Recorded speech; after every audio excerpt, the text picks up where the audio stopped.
presidente português a Moçambique. Junta-se a nós Adeline Buque e Jorge em Iambira. Vamos começar a minha esquerda com a Adeline Buque.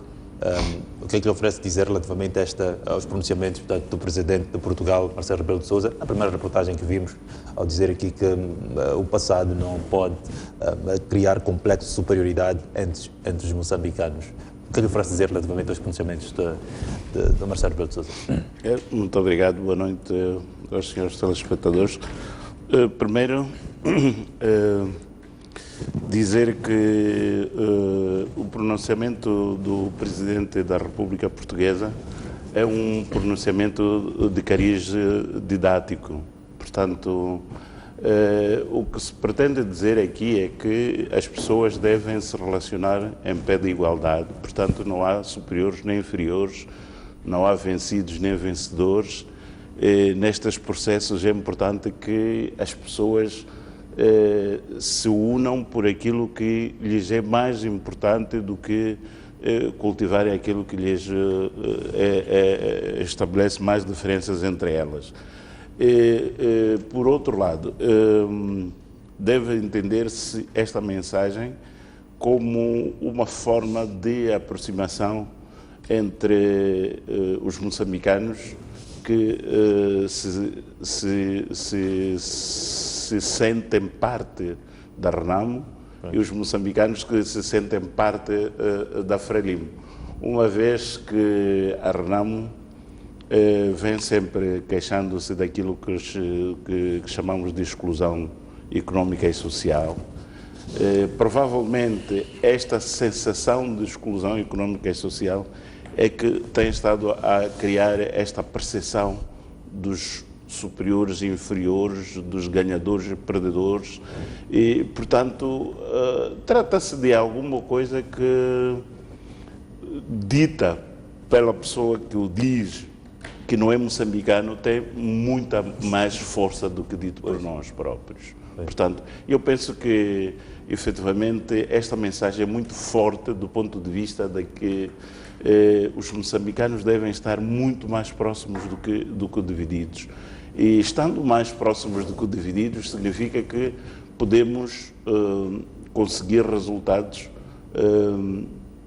que nos levem, efetivamente, a uma situação de paz duradoura. Repare que esta questão de complexo é uma questão que não é uma questão teórica, é uma questão prática. Se tu fores a analisar a natureza de convívio, mesmo ao nível das pessoas que estão juntas no Parlamento, é muito raro socialmente encontrarmos uma situação de relações duradouras, de pessoas que convivem fora do ambiente político parlamentar e que, por via disso, estendem estas relações que têm com as famílias, com os amigos, com vizinhos, entre outras situações. Portanto, este apelo, eu penso que vai nesta direção, porque o convívio, o complexo, é uma coisa que pode ajudar a influenciar as relações sociais, a socialização das pessoas. É a melhor via para alcançarmos a paz. Porque se nós não estamos socialmente desavindos, é muito difícil dialogar, é muito difícil encontrar consensos. Mas se nós cultivarmos o princípio de aproximação, podemos, entre adultos, não haver algo que lhes aproxime, mas se somos adultos casados, pode ser que as nossas esposas encontrem alguma coisa de comum e, por via disso, estabelecermos uma relação duradoura. Pode ser que, através dos filhos, encontremos algo de bom e de comum e que se cultive para desenvolvermos esta relação. Portanto, eu vejo estas palavras do professor Marcelo Rebelo de Sousa, o Presidente da República Portuguesa, neste sentido. São palavras de grande alcance e deveriam ser mesmo debatidas a nível do Parlamento, porque nós queremos ver os parlamentares como sociedade Nós sabemos que a discussão política não, é uma coisa que não se esgota, mas as relações entre as pessoas devem ser cultivadas fora do Parlamento, fora dos partidos políticos, devem ser cultivadas como sociedade, como pessoas. Portanto, eu vejo mais ou menos a intervenção do Presidente da República Portuguesa nesta perspectiva. Portanto, quebra de tabus do ponto de vista de que tu ganhaste e eu perdi, quebra de tabus do ponto de vista de que tu vens do mato e eu estou na cidade, quebra de tabu no sentido de que tu não tens uma perspectiva económica comparada comigo, etc, etc. Então, esta é efetivamente uma mensagem muito forte e penso que valerá a pena haver uma reflexão em todos os sentidos à volta desta questão. Muito bem, muito obrigado. Junta-se a nós também Borges Nhamir. Muito obrigado pela presença na noite informativa. Borges Nhamir, até que ponto é que esta visita de Marcelo Rebelo de Sousa é fundamental para o restabelecimento da paz no país? Ontem, o Presidente da República de Portugal disse que estaria disponível em ajudar Moçambique para chegarmos para uma paz efetiva. E o Presidente da República, Filipe Nyusi, disse, no seu turno, que este problema pode ser resolvido internamente. Como é que olha para isto? Bom, boa noite e saudar o Dr. Buck. É um privilégio estar aqui a debater consigo. Eu penso que este tema deve ser olhado profundamente e as coisas devem ser ditas como elas são. Primeiro, antes de tudo, é importante esclarecer que nós não podemos pensar que o presidente Marcelo vem cá resolver os nossos problemas. Nós temos que resolver os nossos problemas, nós como moçambicanos, nós é que os criamos, nós temos que os resolver. Ele pode facilitar, é o primeiro aspecto. Segundo aspecto, nós temos que ser corajosos o suficiente para dizer que o presidente da República Portuguesa veio a Moçambique porque tem interesses do Estado português. A primeira missão que ele tem como chefe do Estado é representar e perseguir interesses do Estado português. Então, haverá algum interesse que fez com que ele viesse escolhesse Moçambique como a primeira visita de Estado quando ele foi eleito chefe do Estado. Também gostava de destacar o papel da diplomacia moçambicana, que é um pouco ignorado neste momento, porque conseguiu trazer o presidente Marcelo para Moçambique e conseguiu também fazer com que o presidente Nyusi estivesse num grupo muito restrito em que estava só o rei da Espanha, que tem uma longa história de cooperação com Portugal, e o presidente Nyusi, por outro lado, no almoço oferecido pelo presidente Marcelo em Lisboa, quando da tomada de posse.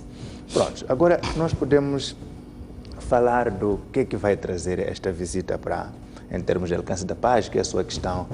Eu penso que não vai trazer muita coisa se nós, os moçambicanos, nós estivermos suficientemente abertos para admitirmos nossos erros, que há de parte em parte. Eu estou a falar de parte em parte, refiro-me às partes em conflito, há erro nas duas partes, e se não tivermos a humildade de aceitar e ignorar o passado, como dizia o presidente. Só que o passado que nós temos que ter em conta agora é o passado recente, é o passado de ontem, é o passado de líderes comunitários próximos a Frelimo, que foram raptados, a acusação é que é a Renamo, é o passado de secretário-geral da Renamo, que foi baleado, a acusação é que é a Frelimo. Nós temos que ter um ponto final de todo esse conflito, que é mais psicológico do que qualquer outra coisa, e decidirmos avançar para frente. Portanto, para dizer o quê? Que o professor Marcelo não traz, como nem pode trazer uma varinha mágica para resolver os nossos problemas. Ele vai-se embora para o seu país amanhã, e nós vamos ficar cá com o nosso conflito, vamos ficar cá com as nossas colunas a ser atacadas, vamos ficar cá com as nossas valas comuns, que existe, não sei, pelo menos com os nossos cadáveres espalhados, se nós não tomarmos a consciência de que efetivamente o conflito não vai resolver nada. E o último ponto que eu gostava de destacar é o fato do presidente dizer que, bom, este conflito pode ser resolvido por nós mesmos. Esse é o discurso, é a orientação do discurso do presidente, do governo e do partido no poder. Sempre evitou que houvesse intermediação ou mediação externa neste conflito, recusou, em termos práticos, a presença da União Europeia, recusou a presença da África do Sul. Agora, se isso faz sentido ou não faz sentido, eu penso que é outro debate que poderemos aprofundar, mas não me surpreende que o presidente tenha dito que nós, moçambicanos, temos capacidade de resolver o conflito, porque essa é a linha do discurso que vem sendo propalado. Exatamente, muito bem. De referir que o presidente de Portugal, portanto, amanhã é o último dia da visita a Moçambique, vamos sim prosseguir para outro tema de hoje, tem que ver com a suspensão de G14 ao apoio ao orçamento do Estado. Vamos ao encontro aqui da Adeline Buck. O grupo de doadores do Orçamento do Estado, do G14, decidiu suspender a ajuda internacional a Moçambique. Esta decisão foi confirmada pelo Presidente da República e também pelo Presidente da República de Portugal. O Ministro da Economia e Finanças já falou aqui que este valor representa 12% do Orçamento do Estado, quase 500 milhões de dólares. Até que ponto é que isto...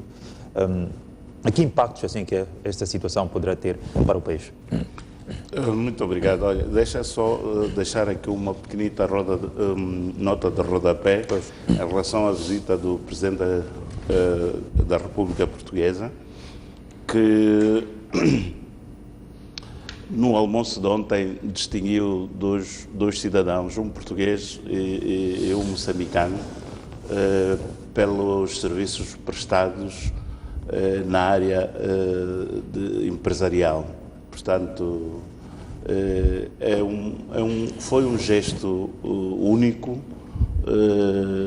que está centrado naquilo que é a valorização de pessoas que fazem acontecer as coisas, e sendo esse cidadão um presidente de uma organização associativa, que é a Câmara de Comércio de Moçambique e Portugal, gostaria de realçar este aspecto, porque não é sempre que se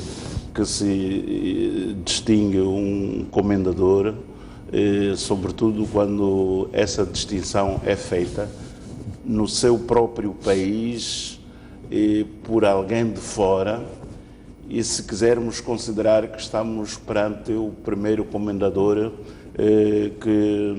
que é distinguido por um país estrangeiro. Portanto, o país tem neste momento a grata satisfação de ter um comendador distinguido pela República Portuguesa. Portanto, isto é bastante significativo para um povo sofredor como o nosso, para uma sociedade sofredora como a nossa, numa economia que anda a passos bastante titubeantes. Portanto, esta nota, não queria deixar passar esta situação. Portanto, felicitar a Câmara de Comércio de Moçambique e Portugal, felicitar o Dr. Daniel David por esta distinção pela República Portuguesa, pelo Estado português. Portanto, relativamente à questão que me coloca, que tem a ver com a suspensão do apoio ao orçamento do Estado, avaliado em aproximadamente 500 milhões, na ordem de 12%, devo dizer que é bastante significativo. É bastante significativo e vai ter efeitos bastante avassaladores do ponto de vista daquilo que é o desenvolvimento económico, do ponto de vista daquilo que é a estabilidade social em Moçambique. O Ministro da Economia e Finanças já veio ao público dar mais ou menos a imagem daquilo que poderá ser o efeito disto.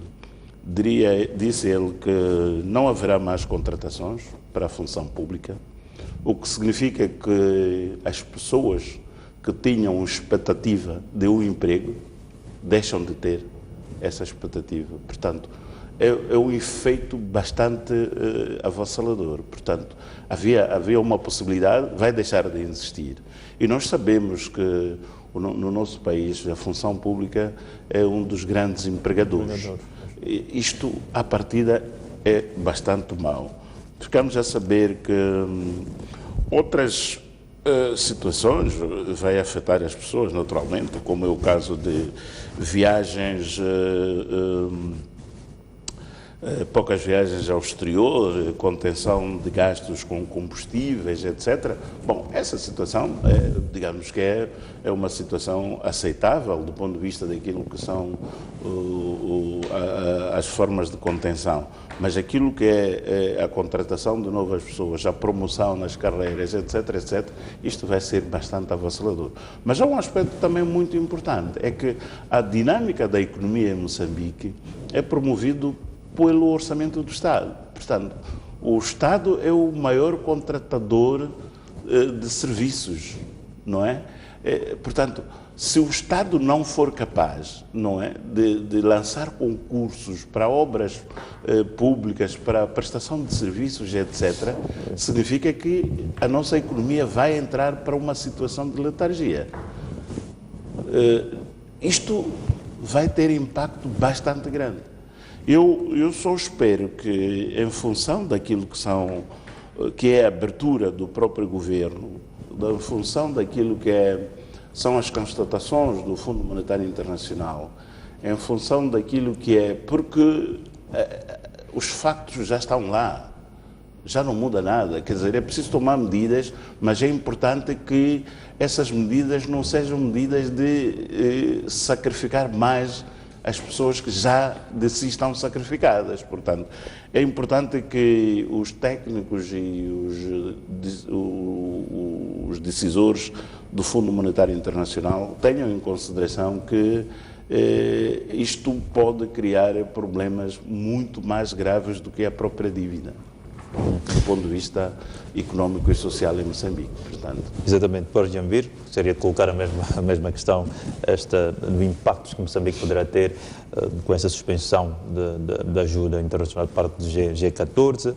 O ministro da Economia e Finanças falou de 500 milhões de dólares, portanto, que esse valor representa esse 500 milhões, 12% do orçamento, e também falou aqui de cortes da despesa, mas não na saúde e também na educação. Bom, eu penso que, inevitavelmente, o impacto vai ser grande, aliás, já está a ser, e é mau para o país, é muito mau. Isso pode levar-nos a situações de não haver salário na função pública, ou atrasar, ou não haver. Agora, a minha opinião, que até pode não ser compreendida por muitos, é de que este tipo de medida, primeiro, era previsível, e segundo, era necessário. Era necessário porque o motivo principal da suspensão do desembolso deste valor, que os parceiros já se comprometeram a desembolsar, é a falta de transparência. E nós, como moçambicanos, temos estado a reclamar bastante, e isso não é segredo para ninguém, que o Estado está a prestar as contas aos doadores, não presta as contas aos moçambicanos. Eu recordo-me de uma situação recente que foi a avaliação da pobreza, a segunda avaliação nacional da pobreza, em que o Instituto Nacional de Estatística produziu resultados e ficaram ali nas gavetas. Os resultados chegaram à imprensa através de mãos de embaixadores. Portanto, não resta dúvida que para qualquer moçambicano médio entende que os embaixadores, os doadores, têm mais poder sobre o Estado do que o próprio cidadão. Por quê? Porque o cidadão não é contribuinte. O cidadão moçambicano não é contribuinte do ponto de vista prático. Apenas 10% do moçambicano é que paga imposto. 10% do moçambicano economicamente ativo. Então estamos a falar de uma base tributária de aproximadamente 1 milhão de pessoas, num país que tem cerca de 11 milhões de pessoas economicamente ativas. Então, a ajuda no modelo em que vinha, no modelo em que vem, de se pôr lá no cesto do orçamento geral do Estado, percebe-se, pode não ser realidade, mas há a percepção de que perverte as relações de poder entre o cidadão e o Estado. Agora, talvez com este corte, com esta suspensão de ajuda, o Estado comece a ouvir. Porque o que é que os moçambicanos estão a pedir? Estamos a pedir coisas tão simples como transparência, como aquela comunicação que o primeiro-ministro veio dar na semana passada. O que estamos a pedir é que deve ter dado antes, como plano de governo de contrair estes empréstimos. justificando com essas justificações que traz aqui, da proteção costeira, da defesa nacional, que, bom, do princípio, são aspectos relevantes. O que nós estamos a pedir é que seja transparente. Transparência significa o quê? Significa explicar ao cidadão não só o que vai fazer, mas a razão dessas decisões. E está-nos a explicar depois. Então, eu penso que essa era uma consequência previsível e o impacto vai ser duro, mas eu penso que nós, como moçambicanos, temos que nos superar e saber dar volta acima. E uma das condições importantes é o Estado valorizar o cidadão. Quanto aos cortes das despesas, que áreas é que o governo devia priorizar? Bom, eu penso que o Ministro da Economia e Finanças, pelo menos já veio a público dizer aquilo que será o corte, mas o importante é ter sublinhado que na área de saúde e educação não haverá corte. Mas não haverá corte, mas provavelmente não haverá admissão de novos funcionários, o que vai afetar também este setor de si, que necessita, e nós sabemos qual é o rácio do aluno-professor, sabemos qual é o rácio do enfermeiro, o cidadão, médico, cidadão, etc. Então, isto vai ter um impacto muito grande. Mas também o Ministro da Economia e Finanças abordou uma questão muito sensível, que é as empresas públicas. Aí eu penso que se calhar o momento não seja o mais adequado para a reflexão. Porque esta é a minha opinião, porque é importante se calhar refletir sobre a viabilidade ou não do setor público numa situação de normalidade. Porque nós sabemos que a maior parte dos doadores, a maior parte dos parceiros internacionais, sempre, independentemente de viabilidade ou não, sempre estiveram contra serviços públicos de diversa natureza, telefonias, comunicação, eletricidade, etc, etc. E se o governo levar esta reflexão à quente, como está hoje, e obedecendo aquilo que são as regras que vão sendo desenhadas, eu penso que pode correr o risco de tomar posições do tipo do caju. Nós recordamos que Moçambique foi sempre o país exportador de castanha de caju. Mas quando entramos para este processo, aquilo que eram as regras, e o Moçambique foi sempre elogiado pela obediência que tem em relação às regras do Fundo Monetário Internacional e do Banco Mundial, nós pura e simplesmente deitamos por terra abaixo milhares de postos de trabalho. E eu penso que isto é perigoso. Eu penso que o governo tem que ser suficientemente responsável para não voltar a cair no mesmo erro.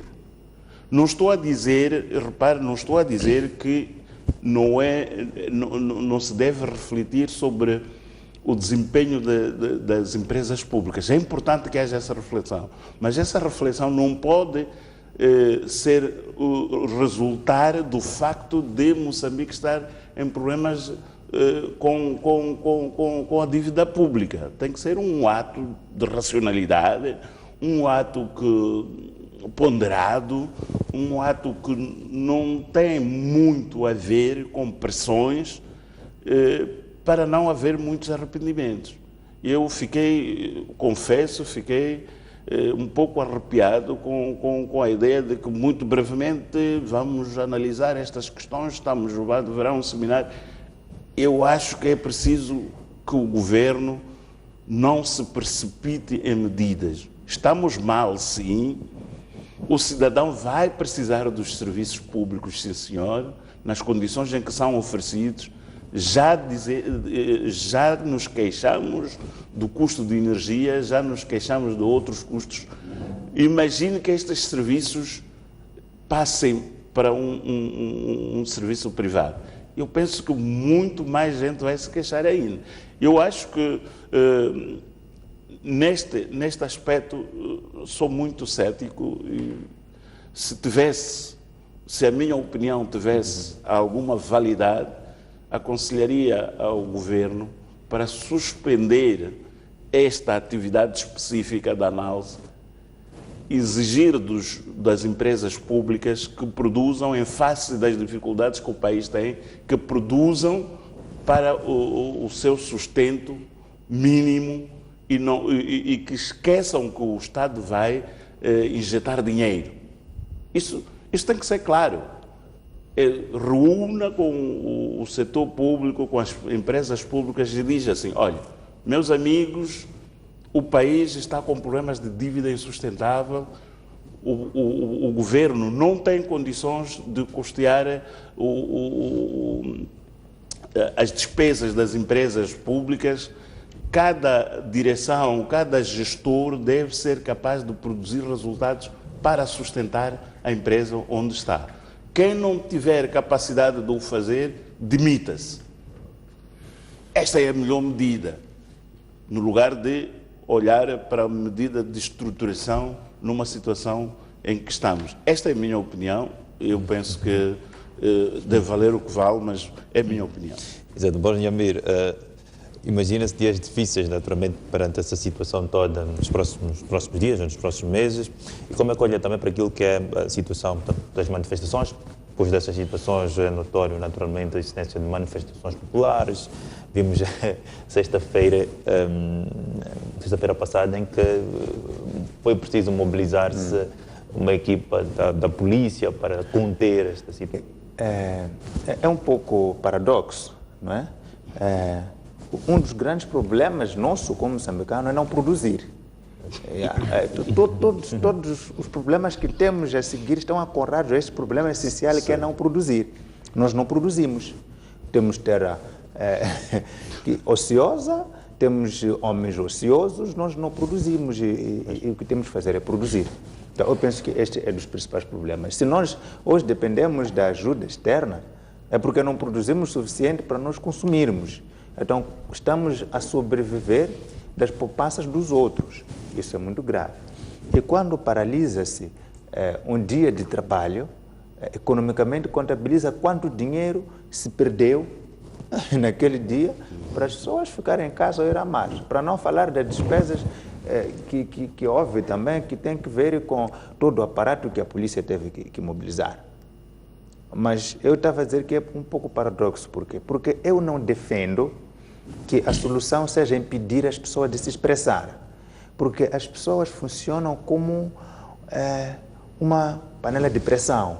Quanto mais você lhes proíbe de fazer o que eles julgam que é justo, então vão tentar fazer esse esforço. Então, eu penso que a questão de manifestação, desde que pacífica, o governo não devia proibir as pessoas de se expressarem. É importante que as pessoas expressem a sua opinião e se entenderem que a forma de expressar a opinião é sair à rua, codísticos, não ofensivos, mas a expressar a sua opinião, dizer que nós não concordamos com isto e aquilo. Eu penso que as pessoas devem ser deixadas sair à rua, porque quando deixa-se manifestar, manifesta-se e passa. Agora, é verdade que há um medo muito grande em função da conjuntura regional de África e que as manifestações já ditaram a queda de governo, já está a acontecer um pouco também no Brasil, num país que nos é muito próximo, as manifestações. Eu estou a ver que o governo não vai deixar as pessoas definitivamente se manifestar. Espero que essa não seja uma outra frente de batalha que o governo vai ter que travar. Exato. Já está a travar outras muito difíceis, como a seca e os confrontos na região centro. Exato, paulatinamente vamos mesmo estamos a chegar ao fim desta entrevista, mas gostaria de ouvir aqui um ponto, alguns minutinhos, aqui com a Adeline Buc, relativamente aos corpos espalhados encontrados em Macossa. A polícia veio ao público dizer que não existem corpos, não existe vala comum em Gorongosa, mas encontramos em Macossa. Gostaria de ouvir mesmo em poucos segundos, já não temos tempo. Exato. Eu penso... Em poucos segundos a realização já diz que temos... Exato. Ok. Não, eu penso que a existência de corpos espalhados pela mata revela um pouco aquilo que é a desestruturação social da nossa sociedade. Não diria só que seja este um problema do governo, porque nós, moçambicanos, como sociedade, se fores a reparar num lugar público, quando há um acidente, há sempre uma senhora que tira uma capulana e tapa aquela pessoa. É uma coisa, também vivem pessoas. Há uma morte. Não se pode olhar para aquela morte como fosse algo que não nos diz respeito. Eu penso que isto é algo muito mais profundo que o tempo que nós temos não dá para nos debruçarmos sobre isto.